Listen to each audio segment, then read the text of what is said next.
Joined by Cornelia Klose, who I believe has up to 7 years experience in sales operations for Just 1 second. for both Experian and now Mailjet. And so we're going to be running through standard questions. Cornelia, welcome to the show. Thank you. So I have a little bit of an echo. yeah. Should be fine now. Yeah, that's perfect. Now it's perfect. Look at the weather. So exactly, Tom. 7 years in sales operations. Yeah. Something that a job that when I started had a lot to do with finding reports. Creating reports, making sure the data quality in the CRM is fine, and this was pretty much it. Yeah. So I had the luxury, that I was already quite international. So this was my quality that brought me into sales operations, actually. Interesting, because that's actually the first question: is how did you get into this? Exactly. So I have studied and lived. The people that know me know that, like, almost everywhere. And I also worked in London just after my studies in the Netherlands and France. Mm-hmm. So I always had, a quite international profile. And this actually helped me to get into my first sales operation job, because it was a job for EMEA right away. Okay. So in my first job in London had nothing to do with sales operations, but more business analyst. And because I guess they understood that I was quite good with data.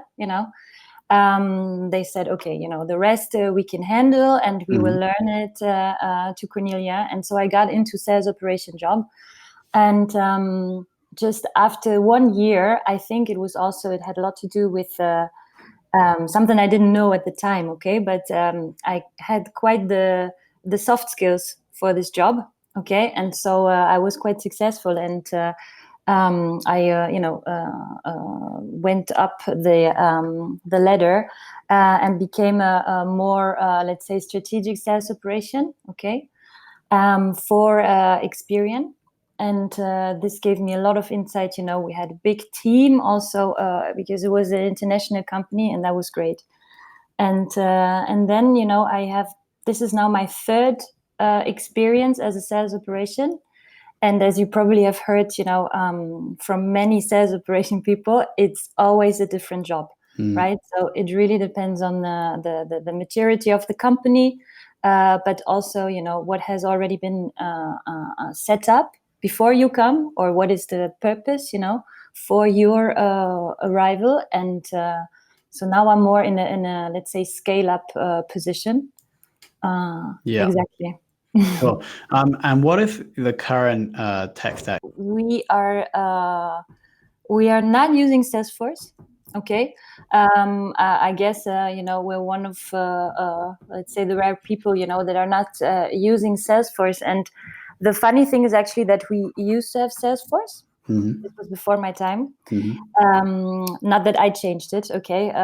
This was a decision, more strategic decision, because the people were not ready yet for Salesforce. Okay, the company where it was in the maturity phase was not ready, and when I saw it, I also felt like it was like a Porsche. Okay, you have a beautiful Porsche for a Sunday afternoon, but you actually don't know how to drive, right? So you just sit there and it's looking nice, and you could do all these things, but you don't know how to use it. Okay, so we now have a CRM that me as a German would call more like a Volkswagen. Okay, so it's solid, it's robust. It does its purpose. Okay.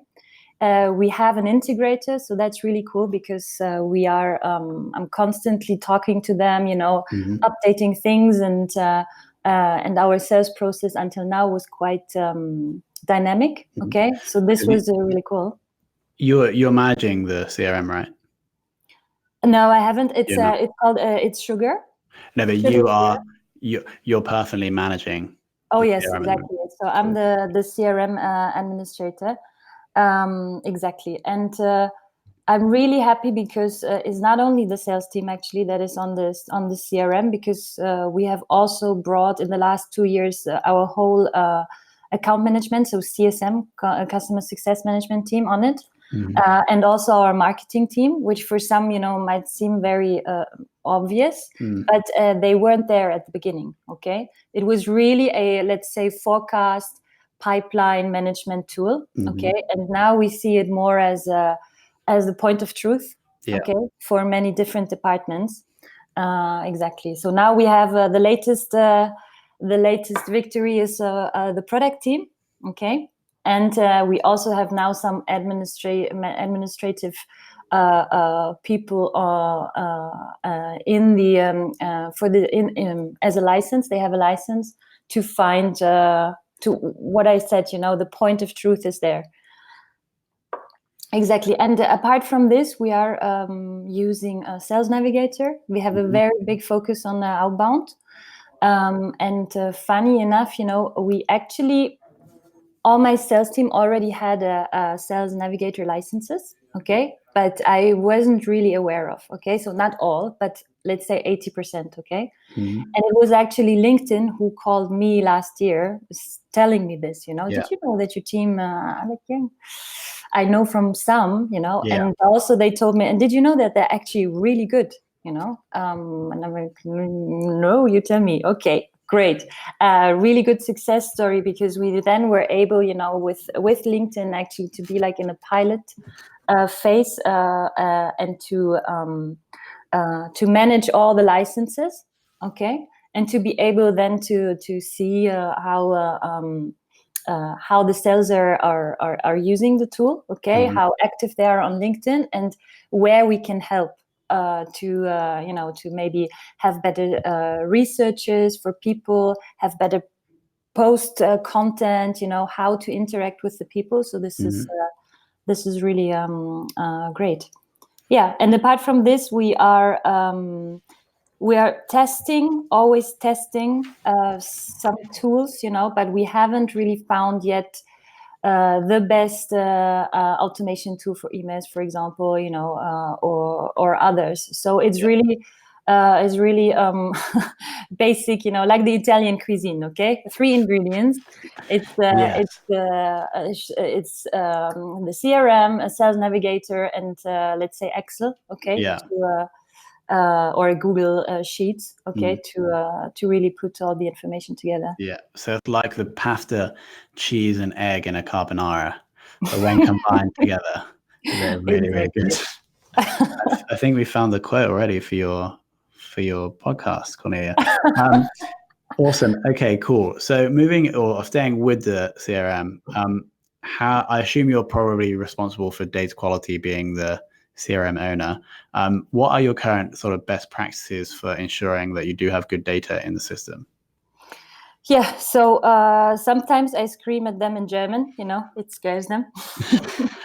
But no, joke aside, you are right. I'm the person that is responsible, okay, but I'm not the person that is actually accountable. Okay, so when I say this, I mean that the sales team, and especially now, that more and more people are coming and looking into the data of our system. They understand that, okay, this is the point of truth, and the better I actually talk to the people, put the data and have this registered, the better actually they can then give me feedback, help me, etc. And I very often, when there is anything like a project or like something that we focus on, I pull the data out of the CRM. Okay, and the sales team is a little bit worried, and says, no, but this is not true. And then I tell them, okay, but this is what's in the point of truth, what's in the CRM. Okay, so we are really getting there to have a more data quality. Okay, also for the other teams, and then also tell the other teams, marketing and the CSM, to also enrich the data, so it's not just pulling, but they also have to generate the data quality, the eternal fight, between the marketing and sales, but this is one part. They are all accountable. Yeah, I just had a couple of questions on the chat. Two, what would you say, this is from Josh in our team, what would you say are the fundamentals of sales ops? Now, that's a very big question. And then the other question was from Jack. What are the key things to consider when building sales processes? Now, I'm not sure which one you want to tackle and if you want to tackle them both now, but... Sure. I mean, the fundamentals. There's lots of things, that I could say now. Okay, I will make it short and I will put it to one metaphor because I love metaphors. Okay. Yeah. And I'm thinking that, or in my opinion, the sales operation has to be, or how to say it now. Every business will create a business flow. If you let it flow, it's like a river. Okay, it will flow. It will find its way. Okay. Being a sales operation is creating like a canal for this river. Okay. And in this way, it's you stop dead ends, you bypass things where maybe, the river has some problems, okay, to flow. But also you make it quicker, okay? You make it more adaptable, okay? So because you can work on it better than on a pure normal working river, okay?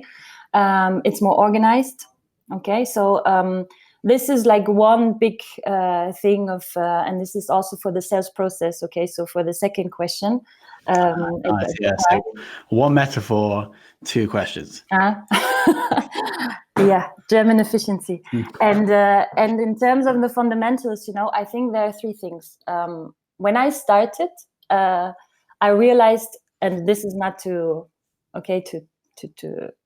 brag, okay, but you need a certain IQ, okay, you need a certain quotient because you have to think quite strategic, but you still have to understand already how you can implement this, into the business, etc. Okay, so this visionary but also detailed orientation, it's a key. So for the IQ, okay, and when I told you before, when I started and I was quite good, okay, in this job, and people told me, yeah, because you have such empathy, I realized, okay, the EQ is something that is really important in this job as well. Okay, so we have IQ and EQ, okay, and this is because not only you have to understand how the sales are working, how the client is thinking, why a sales process, why the buying center is so slow, or you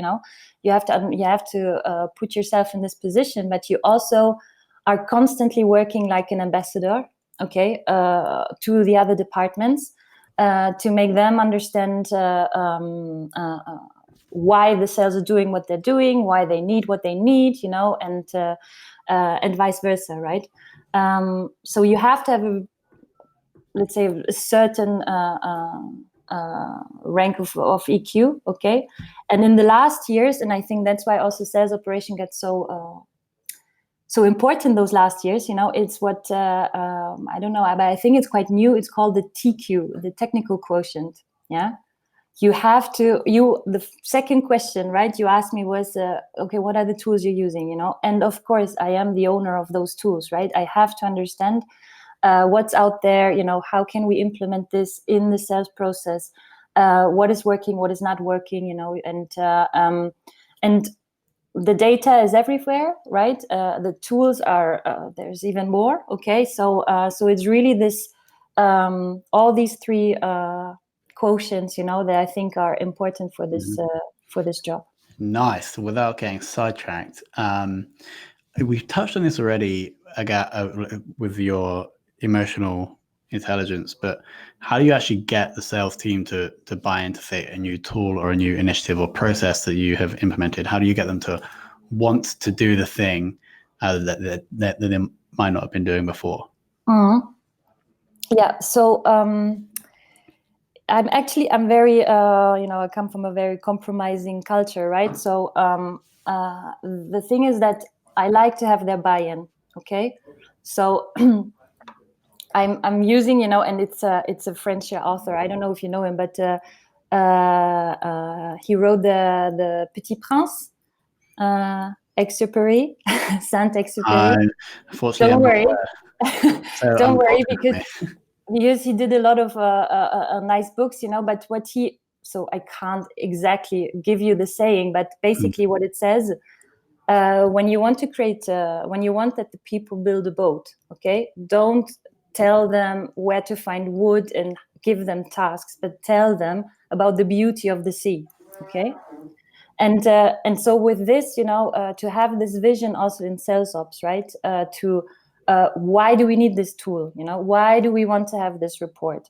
Why is it important that, it's really to give them the whole perspective, okay? Because they're often so busy, in there, especially now. I mean, it's the 27th of June, the quarter is finishing. I mean, you can imagine, how busy they are, how focused, and you sometimes, and this is the beauty of the sales operation, right? You have to show them why we do this, okay? So in terms of new tools, we are very dynamic company, okay? And so I am lucky that because of this buy-in approach, okay, I have I do my testings, okay, in different business units, okay. So for example, in my German team, I'm working on this project, and in my Spanish team, I'm working on this project, and so it's not the whole implementation and we're changing the structure right away, although we don't have any feedback yet, okay. So we're working in let's say in small, A/B testing groups, okay. And my team is also very open to feedback, okay. So they're sharing a lot. We have specific calls for those kind of projects, okay, where they exchange what's working, what's not working. Would it be working in your country? I don't know. Let's see, etc. And so, if we find something that is working well, okay, we then can expand. And we already have the buy-in from the sales, and it's not, let's say, the management coming and telling them, hey, you have to do this. But I'm like, here, talk to my German salesperson that actually tried it, and what he's saying. So this is how we're working, yeah. Just for context for audience, how many salespeople in what countries do you currently have at Mailjet? Yeah, so I have to tell you, I can't. We are between. Let's say I can't give you the right number. Okay, I don't want to. But between 15 and 30. Okay. Cool. Okay. And between 4 different locations, did you say? Yeah. So 1, 2, 3, 4, 5, 6. Cool. Nice. As you can see, we're dynamic. I have to count again. We opened last year another entity, and and it's actually also something, the reason why I came was to scale these processes and the team, and we doubled actually since I've been there. So nice. How, as you've doubled the team size, how have you been onboarding these reps? So one thing that is really cool, and I'm, and that's the thing with sales operations, it really depends on the company, okay? I am involved in the recruitment, okay? So I am, because I have the strategy and I have the system, you need the staff, right? So because I have all these three in terms of sales operation, I'm closely involved in the recruitment, okay? So I already know the people, I already know how we can onboard them, etc. And then we have an onboarding week, okay, that is organized where they touch every person, every department, okay, and have the introduction with the people that are working there, because we have a lot of satellite offices, okay. So connection, relationship is really important.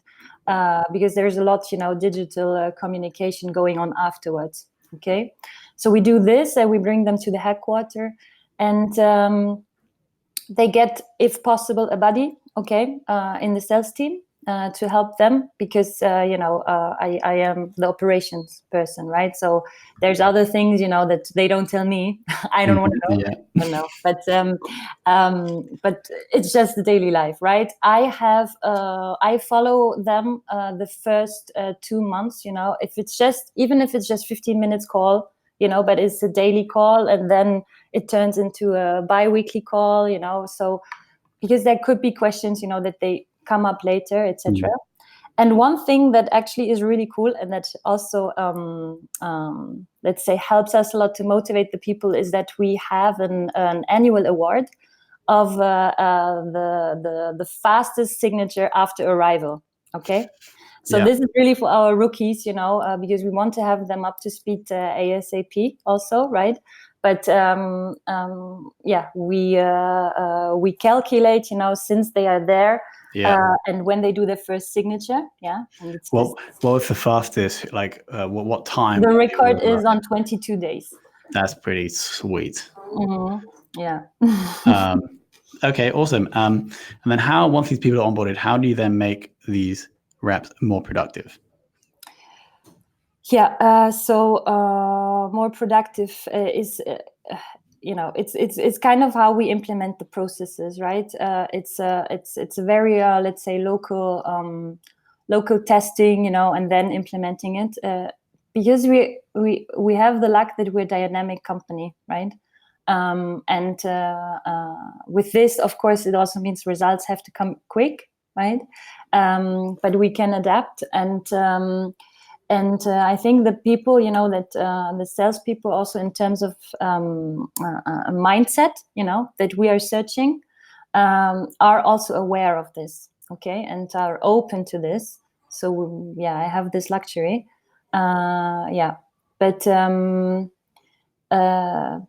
it's very often, we exchange a lot with the teams. Because we have these different cultures, and sometimes it's not working at all because it's different cultures, and sometimes it's exactly this that makes a difference to a local competitor, or a very global competitor that only has one way to go to serve all. Okay, so yeah. That's quite interesting. So you've had like a process that was working really well, let's say in France, and then you tried to implement the same process, let's say in Spain, but then it wasn't quite working. Now, due to a cultural difference, can you share like an example of, if you have one, of like the cultural difference that was actually making that change? Because it's quite interesting, right? These people who actually live relatively close are so different that a process would work in one place but not the other.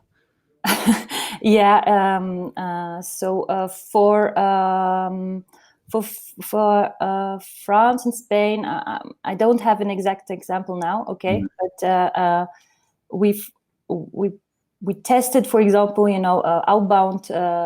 outbound tools. Okay, to have phone numbers, etc., to talk directly to people. And this is working, very well in the States. Okay.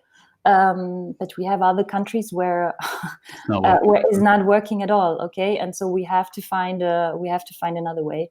And so it's as a global sales operation manager, right? Because this is my my title. I'm always trying to, when I say about the kennel, and another metaphor is that I'm giving them a frame. Okay. I'm giving them the frame, so they're feeling comfortable about the sales process, okay? But if, for example, the Spanish salespeople, are up there in this right corner, and the German salespeople are down there in this left corner, because of cultural differences, and also maybe because of their profile, etc., right? But as long as I keep them in this frame, I know that the sales process will go through. Yeah. Got it. Awesome. There's almost like different points in the canal as they're going down, and maybe they're going at slightly different speeds, and they're like on different sides of the canal. Great, cool. One more question here from Hussein. As an ambassador, what would be your advice to build relationships with your sales team, and how do you manage different personalities within that same team?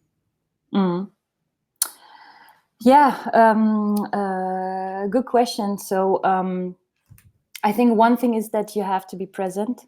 Okay. And it's honestly, and I've seen this in well, I can say now in my 7 years of experience, but it's not just going over, being there for one day, having meetings with the team and then going back. Or let's say it is not working if you don't have a regular relationship with them. Okay. Because this is not their daily life when you come over, right? When you come over, everything is clean. They come clean at 8:30. They're there, and it's not. It's maybe not what the daily life looks like. Okay, and this, their pains, etc. This is only when you talk to them. And honestly, I mean, I have my team everywhere, right? So it's not that it's time consuming, but it's something that you have to do regularly, right? And this is something that that is important, I think, to create this relationship. Be present, yeah, and managing the different personalities within the same team. I think it's exactly the same with the frame of the sales process, right? There is a specific, let's say, company rules, right? Things that are no-goes, etc. But staffing is important.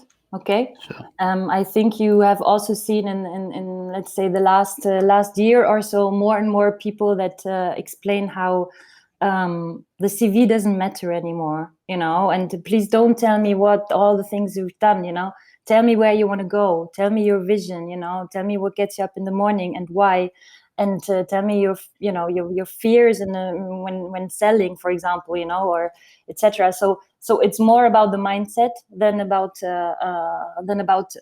where you come from, okay, but more where you want to go. And I think if you have those kind of people, it's also it's working better for you in the future. Got it. Moving on to KPIs, what are you currently tracking for those different reps and teams? Yeah, so in terms of KPIs, we are tracking forecast and forecast accuracy. And we're the first to make mistakes because we're also human. Yeah. No joke. We had a forecast accuracy that was awful. And we wondered why, and the reason was that we actually had this forecast accuracy for months, okay, and not for the quarter. And we are now extending this, to give the sales more freedom, okay, but also give them more accountability, okay. So it's not just didn't work, and then at the next month at the beginning it's for some reason that nobody knows, it's again at zero, and it takes again 30 days, right, to sign. So so we extended this forecast and forecast accuracy, okay. We track a lot about outbound activity because this is for us really the key. We had some luxury, of having a lot of inbounds, okay. And with this, actually we realized, okay, we need to do more on the outbound side also to find our ideal customers, because most of the time, unfortunately, they don't come through an inbound, right? And so we track this big activity there.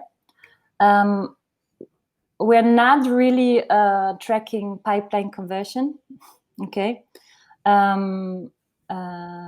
And also, I will probably make some enemies here, but I'm not really a fan of weighted pipeline. Okay, cool. Why? Because for me, it is it's a finance KPI. Because when you are in sales, okay, either I win or I won't. It's not 90%, or 75% that will then come in. It's winning or losing. Okay, so having this weighted pipeline to do the forecast is not working in my opinion. And if you had to choose one out of those KPIs to to judge your reps by, what would you choose? I would say forecast accuracy. How they manage their pipeline, how good they are in forecasting, is not how good they are committing, means how well they know their clients, the prospects, the buying cycle. I had not often because I got a little bit I questioned this, let's say this way, but people that were already almost at the end of their of the signature. And all of a sudden, it turned out that, I just got an out of office reply. The guy is on holidays for 2 weeks, and I'm like, come on, this is not possible. That shows me you don't handle it. Okay. You have to know all this, and I don't mind if it's going, in the next month, if you already tell us, because of the holidays, etc. So I would say forecast accuracy is something where you see a lot of different KPIs in it. The data quality, right? How much do we actually sell? So is it 30K or all of a sudden 90K, and everybody is, the forecast accuracy above 150%, and you're like, yes, but this wasn't, what was forecasted. So there's a lot of KPIs that you can cover with this one, I think. Got it. And final question, who has taught you the most that you know about sales operations? Yeah. So in the last, I would say in the last year, I have met a lot of sales operation people. And because, I guess a lot of people have the same issue as me, that I'm all alone. Like, who can help me? The sales are having their position, the sales managers having their position, but as a sales operation, right? So I was seeking a little bit of also what's out there. Yeah. And in this way, I found a lot of really interesting people, all with different backgrounds, from finance, from marketing, from sales, in different companies, where sales operation is defined differently. Okay. And so I have to tell you, Tom, until now, I haven't found the one person that knows it all, like the guru, of sales operations, because it just it can't exist for the moment. I think it's still the time to explore, and companies create sales operation positions, in the scale up phase, where they maybe should already create at the very beginning, to be there, one of the first people, etc. So there's lots of people, that I met. I can't give you one person, I would love to create like like one person, so I think we have to have more meetups. We have to have more, let's say, a sales operation awards or annual meetings, where people can actually exchange, because there's so much out there. We have one final question from Hussein. What would be the best quality to have as a sales ops person? One, yeah. Just one single quality. Just one single. This is a tough one, but because you have to be so multiple, in sometimes you have to be very strict, where sometimes you have to understand, okay, now this is not the moment or the project to be this strict, you have to be more flexible, right? Flexibility.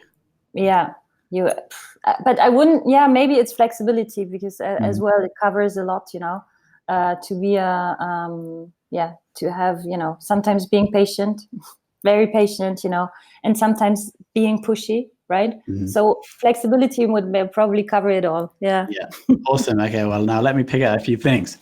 I obviously really like the Italian food metaphor, comparing Italian food to the current Mailjet tech stack. Simple but effective, and good. And good, really tasty. And then also the canal analogy, both for the sales operations role in a business, but also for an analogy for the sales process itself. Constantly working like an ambassador is what I've written here, but I can't actually remember what I was referring to. And then finally, I have this written down, but I can't read my writing. Oh yeah. No, this is my number one. Not telling the salespeople how to build a ship, like where to find the wood, like how they should build it, but talk about the beauty of the sea. And I think that's such a good metaphor to get people to do something that's good for you and good for them. Exactly. So that's probably that. I really, really like that one. So Cornelia, thank you so much for your time. Thank you, Tom. And we'll see you soon. Okay. Thank you all for joining. Yeah, thank you, everybody. And I hope we answered your questions.